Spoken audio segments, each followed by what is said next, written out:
Okay, guys, hi. So I just started doing this weekly artist dates on my Instagram, and since I'm in Turkey right now, in Istanbul to be exact, I booked a workshop to do a traditional Turkish lamp. They're super cute, these little glass lamps, and I'm taking you guys with me. I booked the very first slot in an art studio based in Galata and ended up being the only one there, which I actually enjoyed. You get to choose the type and size of your lamp, get like a pattern template that you can use for inspo, but I decided to go with my own design. I started by laying my Mosaik pattern and matching different colors until I was happy, which was way harder than it looks like because I would twitch and my pattern was completely gone. This Mosaik lamp is based on back in the Ottoman Empire, where they used to enlighten and decorate mosques and palaces. Once I was done, I started with the silicone glue, which isn't the original glue to use, since the other one takes days to dry and I don't have the time. I glued my pattern on the lamp, and once everything was in place, I got to choose the color of the glass beads that will be placed around the pattern. So I applied the remaining glue on all the empty spots and then kind of like dripped the beads over it until the entire lamp was covered, and that was basically it. So I went back to the hotel and got ready for a shopping tour. Hi guys! So I'm currently in Istanbul, and Istanbul is known to be a great place to go shopping. And I'm not talking dupes, I'm talking vintage. So come with me on a little shopping tour. Oh no,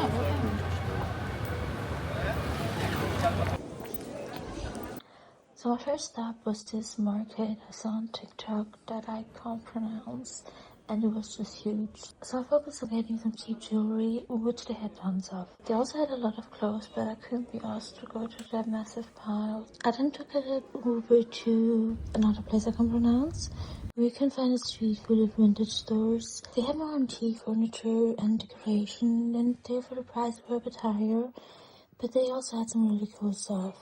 And the entire street had a bunch of similar shops. My next stop was a shop called By Retro. They had a lot of clothing, but honestly I couldn't be asked to go through all that, especially because it was super hot there, so I left after just a few seconds and went ahead to Baston Vintage instead. That ended up being closed, as well as all the shops on the same street. I came across Rampada Vintage, where they had a lot of cool leather jackets and sunglasses, but they were quite pricey, so I would skip that one. I ended up finding another shop, also called Baston Village, where they had a huge selection of designer sunglasses and watches. And while I loved some pieces, the prices started at around 300 euros, and the condition wasn't worth the price now. The same thing I could say about Underground Vintage, which I saw a lot on TikTok. They had really cool stuff, but you will find better offers online or in other cities.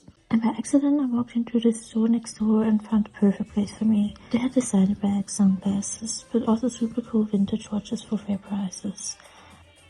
I then took a quick break to go on a sunset yacht cruise and play with a stray kitten until I ended up at the main shopping street, where all the shops had like similar stuff, but the prices were super cheap. I spent around 100 euros in Istanbul, and that's everything I got. I didn't plan to get as many things, but I kind of at some point didn't know what to spend because everything was so cheap, or at least everything I liked was so cheap. However, let's start with the things I got at the market first. Basically only bought accessories like the entire time. I got quite a lot of cute earrings, each for less than 2 euros. The super cute ones.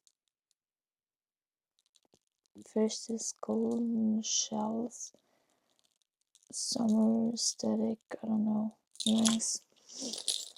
Then this, oh no, what happened? This one's,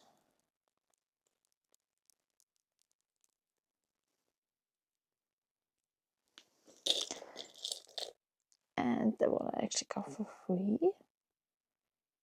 The one that was selling just was so cute, even though she didn't speak English, but she was super cute. I also got stuff that I'm probably never gonna need, like this. but it kind of matches the earrings. I don't know. And the super cute piece that was like 50 cents. So oh, and I also got this ring here. Then I bought a painting because I couldn't say no. And also I got this bag, basically at the street where a lot of the same type of shops are. I got this one for, I think that was one of the most expensive things I got. I think it was 25 euros, but it's actual leather and it's super cute. And I kind of forgot that I already had a red bag, so I felt like I need one, but yeah, never mind. At the same street I got this bracelet and this ring that was also super cheap. I think I paid less than €1 for both. And this super cute necklace. I was kind of in my gold mood when I went shopping. Everything I've got is in gold.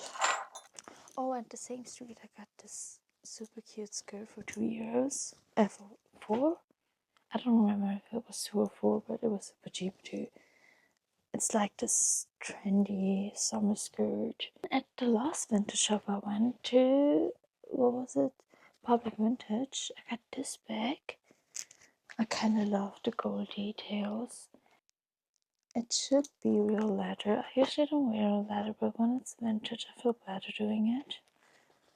However, then I got this watch for like €2. It is super cute, but they had super cute little small watches, but all of them were too big for my super tiny wrist, so that was the only one that actually fit me. For that one I paid like €2, so also super cheap. And this one, that was the most expensive thing I bought. I think I paid around €60, if I remember right, but that was the most expensive thing I got. And I also got this for a friend. I have no clue how they call it in English. And that was it.